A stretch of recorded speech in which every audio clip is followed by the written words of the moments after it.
आप सबकी ओर से वंदन करते हैं।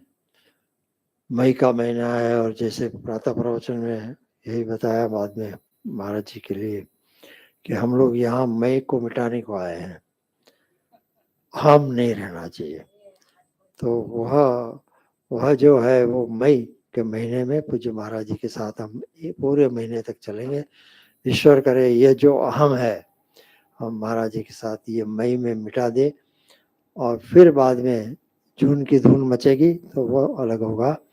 तो सभी की ओर से बड़ी प्रसन्नता से पूज्य महाराज जी का प्रेमपुरी आश्रम में हम बड़े भाव से प्रेम से स्वागत करते हुए बहुत ही आनंद होता है। प्रतिवर्ष आप पधारते हैं और प्रवचन भी पूज्य महाराज जी द्वारा 16 से हमें प्राप्त होगा, जो शांति सूत्र, इस पर पूज्य महाराज जी द्वारा ये प्रवचन होगा। तो 16 से 31 दोनों लाभ मिलेंगे हमें, स्वाध्याय प्रवचन एवं प्रातः प्रवचन। ओम ओम ओम। पूज्य महाराज जी के श्री चरणों में वंदन।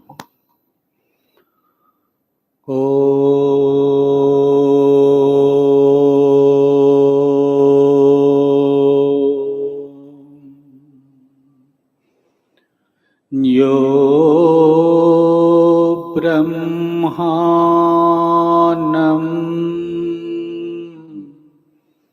विदधाति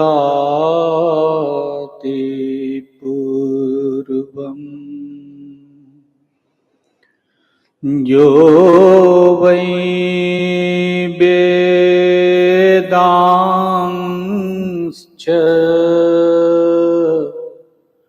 प्रहिणोति तस्मै तन्महदेवमात्मबुद्धि प्रकाशम् मुमुक्षुर्वै शरणमहं प्रपद्ये।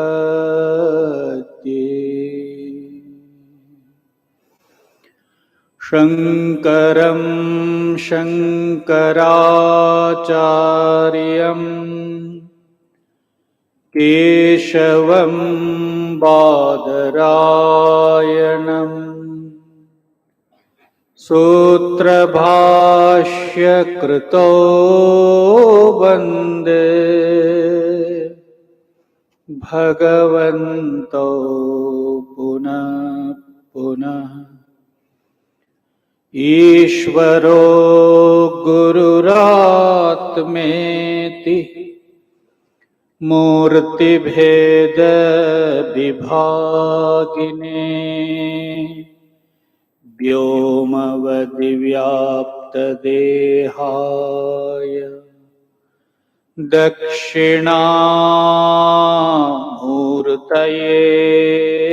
नमः। श्रीदक्षिणामूर्तये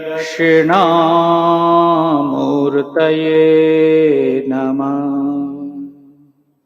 ओम शांति शांति शांति।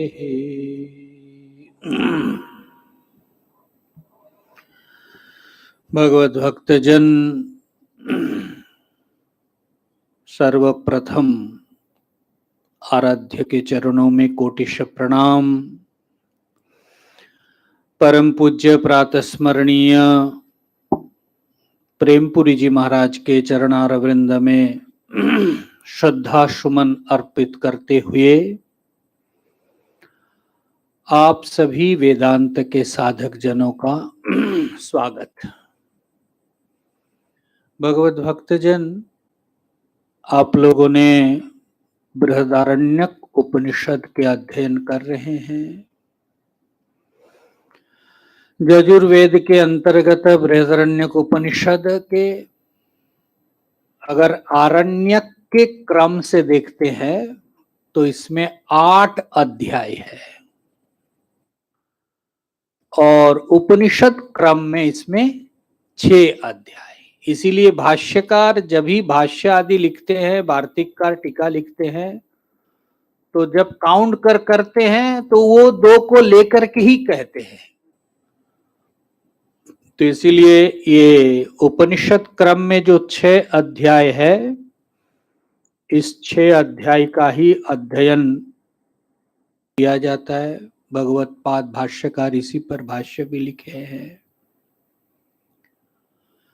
खास करके 3 कांड इसमें निश्चित है, आप सब पढ़ करके आए हैं, और इसको परंपरा के अनुसार मुझे भी संगति आदि बोलना जरूरी है। परंपरा प्रथम जो है महाराज मधुकांड, आप लोगों ने मधुकांड का अध्ययन करके प्राप्त किए ही होंगे, विश्वास है। द्वितीय है याज्ञवल्क कांड अथवा मुनि कांड, और अंतिम जो है खिल कांड है। ये जो पूरे चतुर्थ अध्याय चल रहा है, पहले 3 अध्याय में आपने जो भी अध्ययन किया आपके हृदय में स्थापित है, विश्वास है ऐसा। तो ये जो चतुर्थ अध्याय है, इस चतुर्थ अध्याय में है क्या चीज, आप लोगों को अगर मैं पूछूं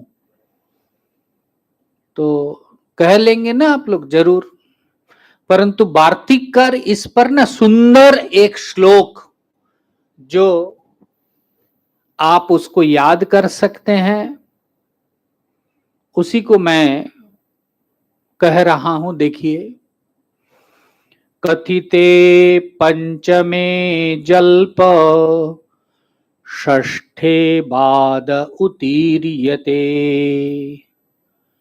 वादिनाम अपि शिष्यानाम बुद्ध्यारोहौ द्वितीयोक्तितः। पंचमे, पंचम शब्द अर्थ है पूर्व आरण्यक को 2 लेकर के। तो भाई चतुर्थ अध्याय में, पूरे बृहदारण्यक चतुर्थ अध्याय में जो है क्या है, पंचमे जल्प, बाद, जल्प, वितंडा, 3 सीनों से आप परिचित है। बाद तो बताएंगे, बाद का भी कथन है। यहां जो जल्प शब्द आया ना, जल्प मतलब है, लिखते हैं आचार्य, परपक्ष खंडन पूर्वक स्वपक्ष उपस्थापन। वादियों के जो विरोधी है अथवा तार्किक है, जो अपना मत को रखा, उस मतों को पहले खंडन किया जाता है और फिर अपना पक्ष को रखा जाता खूब दृढ़ता के साथ। क्योंकि जब तक प्रतिपक्ष को, वादी को संतुष्ट अथवा खंडन करके नहीं किया जाता, तब तक स्वपक्ष स्थापन आप कर नहीं सकते। स्थापित मतलब ही है कि पूरा हिला डुला ना पाए। आप कोई प्रतिपक्ष आए, उसको हिला दिया कि तुम जो बोल रहे हो ये सब गलत है, तो हिल जाएगा, तो वो स्थापित नहीं होगा। तो ये जो प्रथम है, इसमें जल्प के द्वारा आपको बतलाया गया कि भाई पूर्व पक्ष जो जो प्रश्न, कथा तो आपको पता है ना, जनक के सभा में याज्ञवल्क जी पहुंचे और कितने विरोधी आ गए। वहां तो 9-10 का साथ तर्क हुआ ना, आप लोग पढ़ के आए हैं। सभी वादियों को तर्क के द्वारा याज्ञवल्क जी सबको चुप कराया और अपने मत को स्थापित किया। तो इसीलिए यहां वार्तिककार लिखते हैं, कथिते पंचमे जल्प, ये जल्प के द्वारा स्वपक्ष को स्थापना किया गया। षष्ठे बाद उदीर्यते, और षष्ठ अध्याय में महाराज इसमें क्या किया, कहते हैं देखो इसमें जो है बिल्कुल जो अपना मत है, अब सबको जब प्रतिपक्ष को उन्होंने चुप करा दिया, स्वमत को जब स्थापित कर दिए, अब वो सिचुएशन, उस परिस्थिति को देखिए, सारे विरोधियों को उत्तर दे करके जल्प के माध्यम से खंडन करके अपना मत स्थापित किया। राजा कौन है? जनक जी। जनक के सभा में नहीं है, जनक जी भी तो वैसे ज्ञानी महापुरुष। अब उनके सामने ये देखा कि भाई ये सब को परास्त करके अपना मत को याज्ञवल्क्य जी स्थापित किए। अब फिर जा करके जनक जी अवनत हो करके उनसे प्रश्न पूछते हैं। ये जो प्रकरण है ना, वादिनाम मतलब है कि वहां कोई तर्क के द्वारा परमत को खंडन नहीं, जो मत स्थापित कर दिया अब उसको जानने के लिए जनक जी जो है याज्ञवल्क्य जी के पास पहुंचते हैं। और वहां वार्ता जो है, कन्वर्सेशन, इसको कहते हैं गुरु शिष्य परंपरा से चर्चा किया गया। और ये जिज्ञासा जब हृदय में हो ना, मूल जिज्ञासा, तब महाराज गुरु के पास पहुंच करके कि हमें जानना है, मैं चाहता हूं जानना, आप उत्तर दीजिए। और एक होता है कि मैं आपके मत को नहीं मानता हूं, मेरा मत ये है, तो ये तो जल्प के द्वारा उन्होंने खंडन कर दिया। अब जनक जी जो याज्ञवल्क्य जी के पास पहुंच रहे हैं, इसके पीछे कथा है कि वो जानने के लिए जिज्ञासु बन करके पहुंचते हैं। और इसी को यहाँ कहते हैं वादिनाम अपि शिष्यानाम बुद्ध्यारोहो दिधोक्तितः। इसलिए इस प्रकार से महाराज जो चतुर्थ अध्याय आप लोग पढ़ रहे हैं, और इसमें राजर्षि जनक प्रश्न पूछते हैं और याज्ञवल्क्य जी उत्तर दे रहे हैं। अच्छा, ये जनक जी प्रश्न पूछ रहे हैं, याज्ञवल्क्य जी उत्तर दे रहे हैं, अपने जीवन से कोई संबंध है? क्या लगता है ना? हाँ, केवल पुस्तक में रहने से नहीं होगा, नहीं तो फिर ये दिमाग में बैठेगा भी नहीं। अगर आपके हृदय में प्रश्न है तब तो महाराज बड़ा आनंद आ गया कि मैं जानना चाहता हूं। अब ये हो गया पूरे चतुर्थ अध्याय के जो प्रतिपाद्य विषय है, उसको आपके सामने वार्तिककार ने रखा। अब इस चतुर्थ अध्याय के कहां चल रहे हैं आप लोग? नहीं, चतुर्थ अध्याय के कौन सा ब्राह्मण है? हाँ, तीसरे ब्राह्मण के दशम मंत्र का प्रारंभ होने वाला है।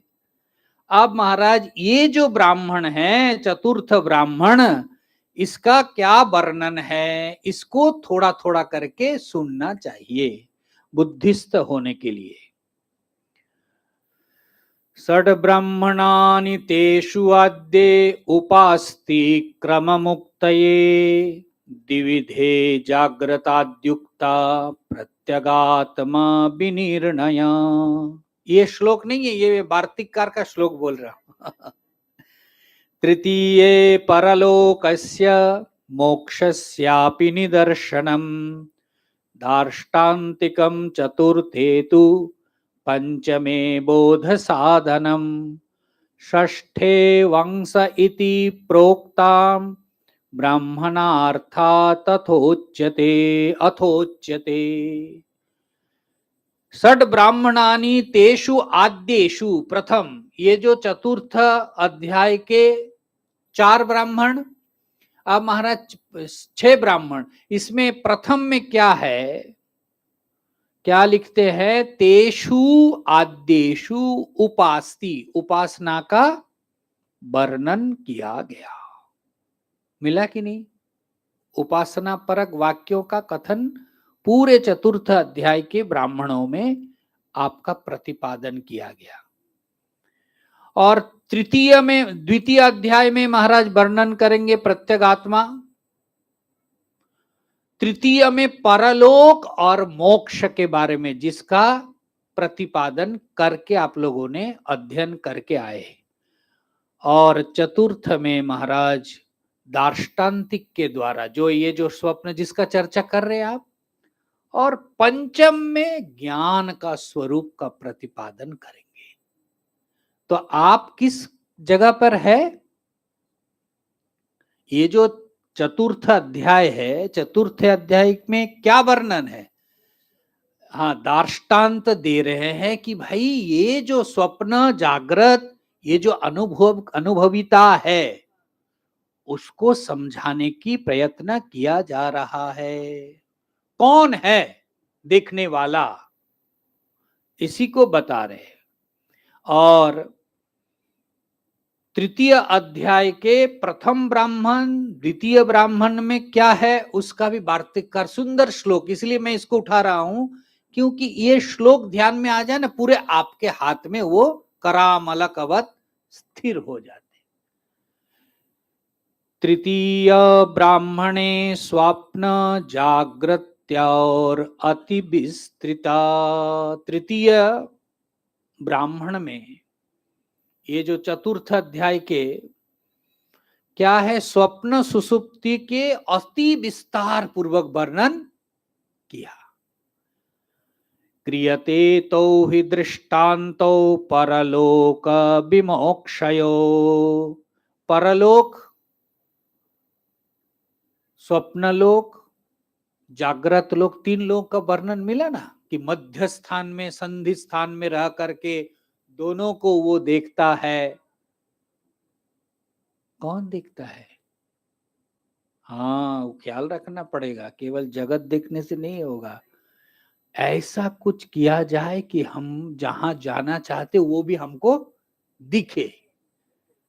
ठीक है ना? जब आप घर से निकले तब तो प्रेमपुरी दिख रहा था, तभी ना आप पहुंचे।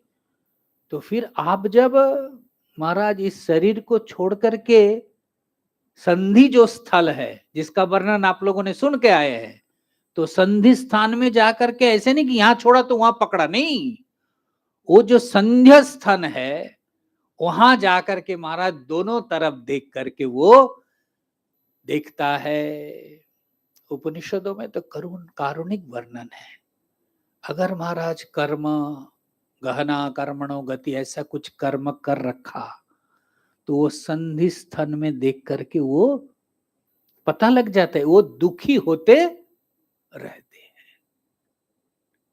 आप देखिए, इसीलिए पहले जब हम कर्म करते हैं उस समय पता नहीं लगता है, स्वार्थ के लिए कामना वासनाओं के लिए क्या क्या कर डालते हैं, परंतु सारा मार्ग आपको ही तय करना पड़ेगा। और वो तय के समय अगर हम प्रश्न पूछे क्यों हमको ये कांटे वाला रास्ता से भेजा जा रहा है, सुनेगा? उचित होगा? लेकिन हम सब महाराज वहां जाकर के एक प्रश्न होता है, क्यों हमें इधर से अंधम तम प्रविशंति, जो जो आप लोगों ने पढ़ के आए। तो इसलिए कितनी सजगता की आवश्यकता है कि हम जीवन में जो कुछ कर रहे हैं महाराज, अपना ही रास्ता को हम तैयार कर रहे हैं। और वो रास्ता अगर तात्कालिक रूप से स्वार्थ, बड़े काम वासनाओं के साथ, राग द्वेष के साथ प्रयुक्त हो, तो वहां जाकर के मुझे उसका मूल्य देना होगा। ठीक है ना? तो इसीलिए कितनी सजगता। आप मानो इस जीवन में जो मिल रहा है वो तो हम इसमें तो मजबूर है ना, हमको तो कोई चॉइस नहीं है ना। लेकिन इस जीवन में जो आप कर रहे हैं उसमें आप सजग हो, सतर्क हो, तो महाराज वो आपके बाकी के जो अनंतर जो मार्ग है वो आप साफ कर सकते हैं, संभाल सकते हैं। तो इसीलिए एकमात्र मनुष्य योनि ऐसा है जिसमें आप सजगता के साथ हो तो आपके मार्ग को आप स्वयं परिष्कार कर सकते हैं। इसीलिए यहां जो बतला रहे हैं कि स्वप्न सुसुप्तोर अति विस्तृति, अति विस्तार पूर्वक वर्णन किया। ठीक है ना? स्वप्न और सुसुप्ति, जागृत के विस्तार की जरूरत है? बोले महाराज जागृत का विस्तार हमने इतना कर रखा है, उसको समेटना ही कहते हैं ना, रायता इतना फैला कर रखा, उसको समेटना ही मुश्किल हो रहे। इसीलिए हमारे साधक, हमारे परमेश्वरानंद जी महाराज कहते थे कि देखो जितना जितना उम्र होता है, जैसे हम लोग जैसे साधक लोग के उपनिषद का चिन्ह, बोले जितना हो सके अभिसंवरण करो, समेटने की कोशिश करो, क्योंकि एक एक दिन जा रहे हैं तो हमारा समय कम होता जा रहा है। तो समेटना मतलब क्या है कि किसको समेटेंगे? कहती ये जो आसक्ति है, ये जो मोह है, ये जो राग द्वेष है, उसको थोड़ा समेट करके, नहीं नहीं ये सब कितना भी आप पकड़ के रखो, कुछ भी साथ होने वाला। तो आप महाराज वो समझ करके उसको समझो, छोड़ो छोड़ो छोड़ो। अब जितना हो सके एकाग्र हो करके आत्म अनुभूति के लिए, चिंतन के लिए एकाग्र हो जाओ, इसी को समेटना कहा। लेकिन हमने देखते हैं, हम देखते हैं कि भाई जितने अधिक आप लोग अध्ययन करते हैं, वेदांत का श्रवण होता है, तो आपके अंदर नहीं होगा, लेकिन ऐसे बहुत लोग हैं जितने वृद्ध होते हैं उम्र, उतने आसक्ति बहुत ज्यादा टाइट, मतलब उनको वो बिना और कुछ दिख ही नहीं। तो फिर देखो कैसे, मतलब ये हमारे ह्यूमन में एक नेचर है ना। लेकिन देखिए ऐसे ही कोई सत्संगी उनके अंदर देखो कितना डिटैचमेंट, उनको अलग जाने जा करके गृहस्थ से अलग नहीं, घर में रह करके भी वो उतना ही डिटैचमेंट के साथ रहते हैं कि उनको पता लग जाता है कि भैया ये सब जो है यही रहने वाला है, हमको अभी समेट करके जाना है। उपनिषदकार तो ये भी कहते हैं जितना पकड़, जितना जल दृढ़ हो ना, जैसे गाय गाय के वाहन है, उसके ऊपर बहुत ज्यादा सामान लादा गया, आप महाराज गौ माता खींच रहे तो वो कैं को आवाज करते ना, तो कहते हैं उपनिषद कर कहते हैं जितना जिसका आसक्ति, कहते हैं जब शरीर छोड़ना पड़ेगा कि नहीं, उस समय वो जो कैं को बोले, ये जो चिल्लाते हैं, वो जो बिलखते हैं, वो जो रोते हैं, वो उसी का एक दृष्टांत है। कितना बड़ा एक दृष्टांत। इसलिए आसक्ति जितना दृढ़ महाराज, उतना ही खुद को ही तकलीफ है। लेकिन हम सब के लिए क्या उद्देश्य? उर्वारुकमिव बंधनान मृत्युर्मुक्ष्यम्, ये हमारा लक्ष्य है। और वो तभी हो सकता है महाराज, बस जब आप विवेक के द्वारा, ये जो वेदांत का जो आप लोग चिंतन कर रहे हैं, किस लिए? कि हमारे अंदर वो विवेक का जागरण हो और सच्चा सही अर्थ में हम समझ सके कि हमारा कर्म कहाँ, किस क्षेत्र में हमें काम करना है। तो इसीलिए भगवत भक्तजन, ये जो तृतीय अध्याय है, ये क्रियते तो ही दृष्टांत परलोक विमोक्षय, इस प्रकार से परलोक और परलोक से अन्य विमुक्ति का भी चर्चा किया गया है। तो विमुक्त, परलोक से विमुक्त कौन होगा? लोक परलोक और लोक परलोक से इतर मोक्ष, विशेष रूपेण मुक्त विमुक्ति। तो विमुक्ति क्या है महाराज? देहादि, यहां देखिए कितना सुंदर लिखते हैं, देहादि व्यतिरिक्तत्वम, वार्तिककार लिख रहे हैं। विमुक्ति मतलब क्या? आप मुक्त कैसे, क्या है आपकी मुक्ति का परिभाषा क्या है? कहते हैं देहादि व्यतिरिक्तत्वम। देहादि शब्द आए ना, तो महाराज जागृत स्वप्न सुसुप्ति अथवा ये जो स्थूल सूक्ष्म कारण, इससे व्यतिरिक्त, व्यतिरिक्त अन्य भिन्न, व्यतिरिक्तत्वम। और वो कौन है? स्वप्रभावम, और वो महाराज स्वयं प्रकाशमान वो सत्ता है, वो आपका स्वरूप है, स्वप्रभावम। और फिर लिखते हैं असंगता, देखो कैसे अपना परिचय बता रहे, आपका परिचय क्या है? मैं कौन हूं महाराज? आप कौन है? देहादि व्यतिरिक्तत्वम स्वप्रभत्वम असंगता। ठीक है ना, अपना परिचय बता रहे। स्वप्रभत्व में स्वप्रकाशम, और असंगता, किसी के साथ कोई संग। महाराज, आप कितना भी पकड़ के रखो, आपका कोई साथी संगी होने वाला, ये अगर हम समझ ले तो महाराज कोई तकलीफ नहीं। लेकिन पकड़ के रखा है, मैं आपको अपना अपना मान रहा हूं, सामने वाला कह दिया तुम जिसको मान रहे हो ये अपना नहीं है, तो कितना दुख होता है, पहले से समझे कि अपना। तो इसीलिए इसको समझना चाहिए कि भाई देह आदि से व्यतिरिक्त स्वप्रभत्वम, जो मेरा स्वरूप है वो स्वयं प्रकाश है, अन्य किसी प्रकाश से वो प्रकाशित होने वाला। और द्वितीय बता रहे, तृतीय असंगता। भगवान भाष्यकार एक जगह लिखते हैं ना स्तुति नाम, या असंगोहम असंगोहम असंगोहम पुनः पुनः सच्चिदानंद रूपोहम अहमेव हमो जय। बताओ कैसे उद्गार, पुनः पुनः चिंतन करो कि असंगो हम असंगो हम असंगो हम पुनः पुनः। तो असंग कौन है? सच्चिदानंद रूपो हम। ये जो चिंतन है ये हमको दृढ़ करके निश्चय तक पहुंचना है। मैं कौन हूं, मैं कौन हूं।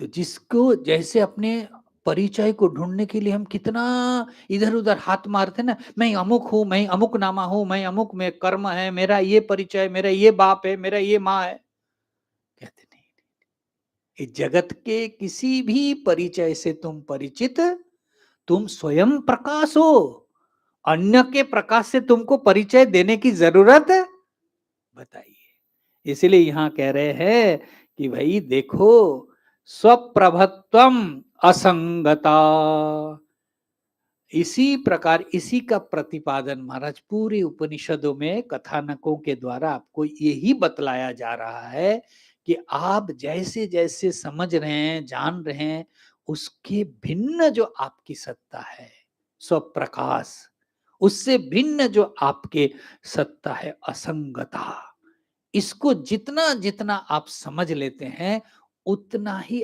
आप परम जो आनंद रूपता, सद घन चिद घन आनंद घन, ये जो आनंद रूप है उससे आप परिचित होते हैं।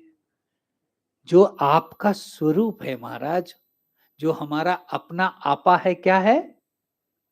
सत चित, बोलने में भी डर लग रहा है ना होता है ना कि आनंद स्वरूप हूं, और ये अभी तो रोना धोना। लेकिन देखो कैसे, यही मोह बोलो अज्ञान बोलो, यही है ना, अपना जो स्वरूप है उसको आप विस्मृत हुए हैं। इसका मूल कारण ही है अविद्या अज्ञान माया, कुछ भी बोलिए। और उसी अविद्या ज्ञान माया को दूर करने के लिए उपनिषदकार आपको बारंबार अपना परिचय बताने के लिए तत्पर है कि तुम जो है कोई संगी साथी वाला नहीं हो, तुम असंग हो, तुम कोई अन्य प्रकाश से प्रकाशित होने वाला प्रकाश्य वस्तु नहीं हो, तुम तो प्रकाशक नहीं हो, प्रकाशक हो, प्रकाश्य नहीं हो। ये जो तत्व है भगवत भक्तजन, इसको ही मूल रूप से आपको समझना है। ये कथानक के द्वारा, क्योंकि इसमें हम लोग बहुत ज्यादा जागृत स्वप्न सुसुप्ति में हम लोग इतने ज्यादा इन्वॉल्व है ना, इसीलिए ये इसको थोड़ा सा काट करके आपको बता रहे कि भाई ये है आपका स्वरूप। ठीक है ना, एक मूल कोर तत्व है, उसमें बहुत कुछ माजा लग गया है। अब उसको मत काट काट करके, ये जो मूर्तिकार है, एक पत्थर है, उसको ठोक ठाक करके ना आंख कान एक मूर्ति का आविष्कार।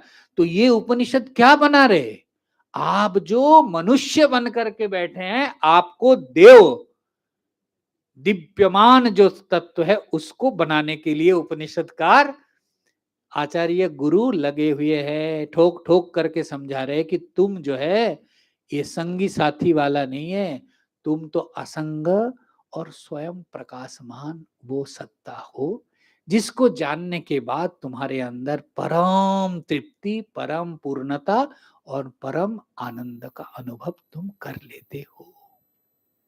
ठीक है, इस प्रकार से महाराज ये तृतीय ब्राह्मण का जो प्रसंग है आप लोगों ने श्रवण कर रहे हैं चतुर्थ अध्याय के।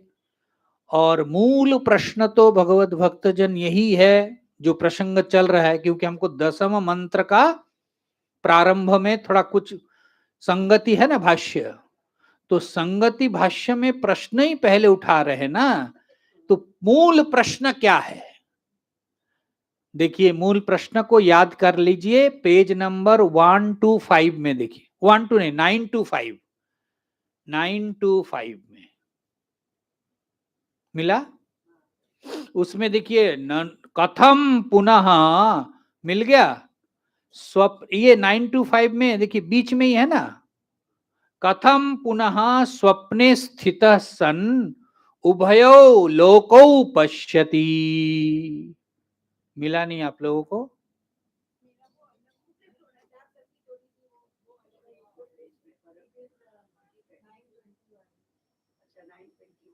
अच्छा अच्छा, इसमें थोड़ा फर्क होगा, देखिए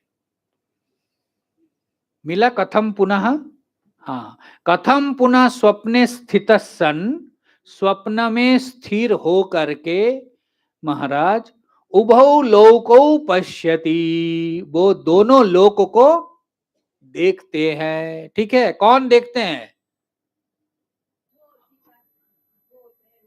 मैं, एक ही बात, ठीक है, मैं देखते हैं।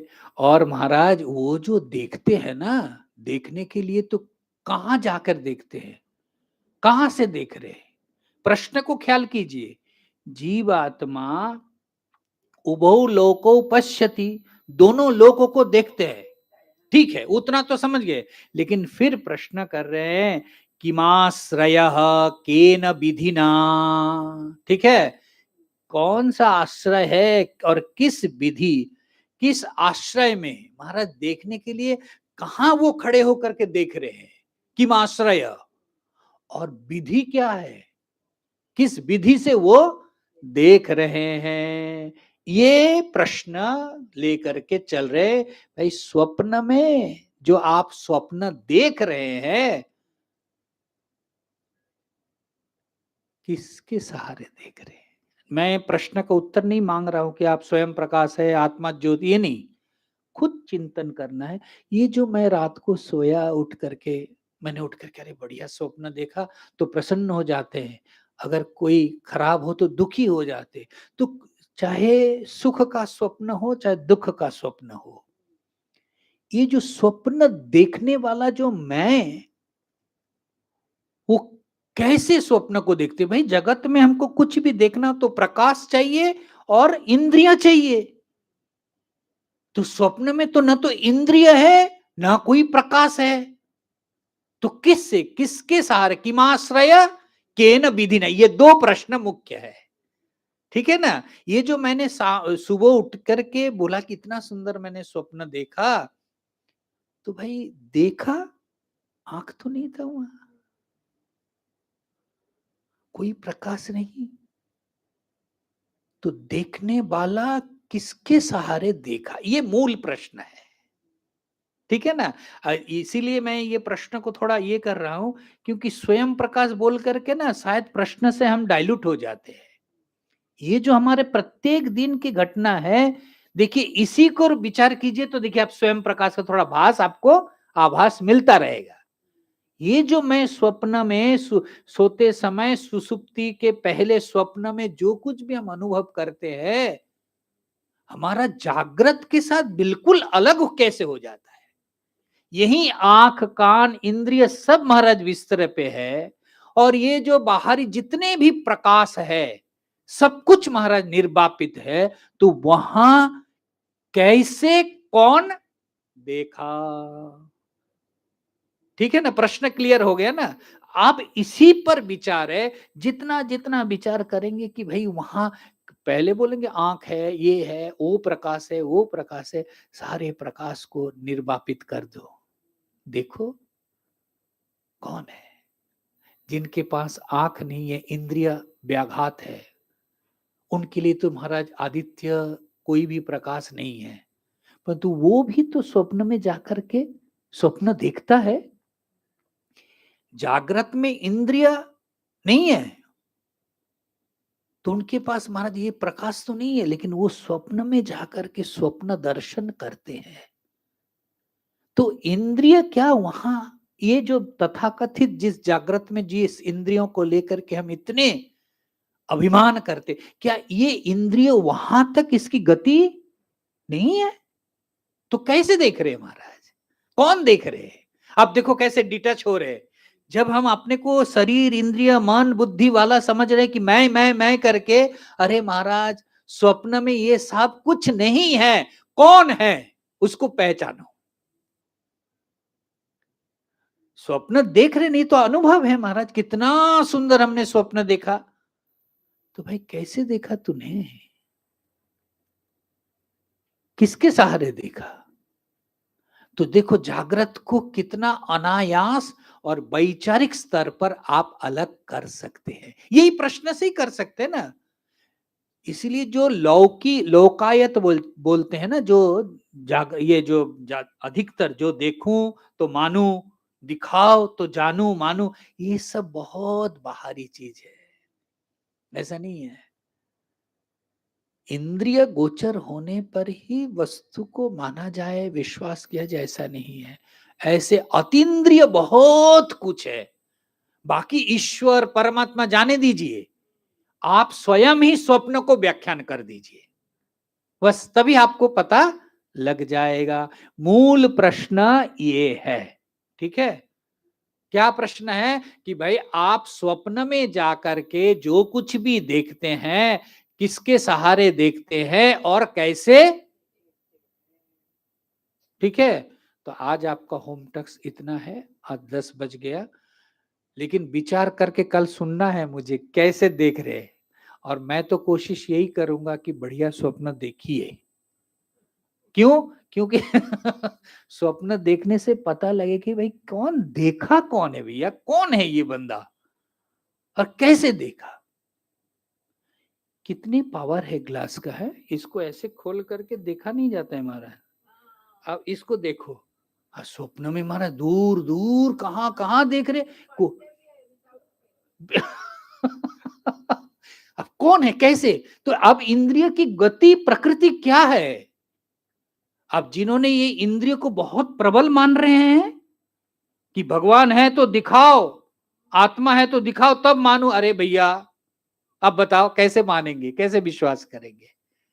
इसलिए स्वप्न को थोड़ा चिंतन कीजिए। कल से आगे थोड़ा चिंतन करेंगे। ओम पूर्णमदः पूर्णमिदं पूर्णात् पूर्णमुदच्यते पूर्णस्य पूर्णमादाय पूर्णमेवावशिष्यते। ओम शांति शांति। शंकरं शंकराचार्य केशवं बादरायणं सूत्रभाष्यकृतो वन्दे भगवन्तो पुनः पुनः। ईश्वरो गुरुरात्मेति मूर्तिभेद विभागिने व्योमवद्व्याप्तदेहाय दक्षिणामूर्तये नमः। ओम शांति शांति शांति। नमः पार्वती।